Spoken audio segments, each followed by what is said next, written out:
Kushal, what is the most funniest experience, fan experiences that you have had? કારણ કે અમારા બહુ બધા અલગ અલગ આવા ફેન એક્સપિરિયન્સીસ થતા હોય છે. તને તો બહુ જ હવે પબ્લિકમાં જવું થોડુંક ડિફિકલ્ટ થઈ જતું હશે. ફેન એક્સપિરિયન્સ એટલે આમ બહુ સારા જ એક્સપિરિયન્સ છે, એવું કંઈ નહીં.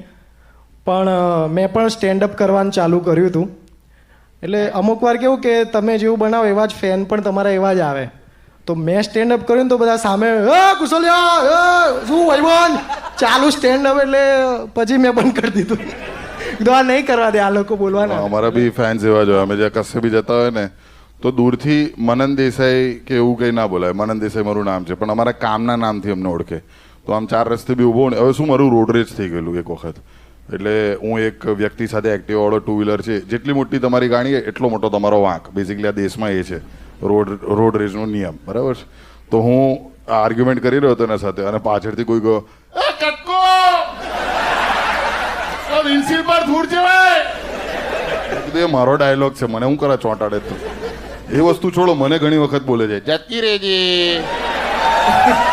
આવું બી થતું હોય છે. શો આવે ને મનનભાઈનો જતી રેના પોસ્ટર લાગે. મને કે કેવું લાગ્યું તને પોસ્ટર અમદાવાદમાં, કે હું છવાઈ ગયો. મેં કીધું કોનું માર્કેટિંગ કરો, તમારું પોસ્ટર જ અહીંયા લાગ્યું. તમે એમનું પોસ્ટરનું જુઓ ને તો આમ છે,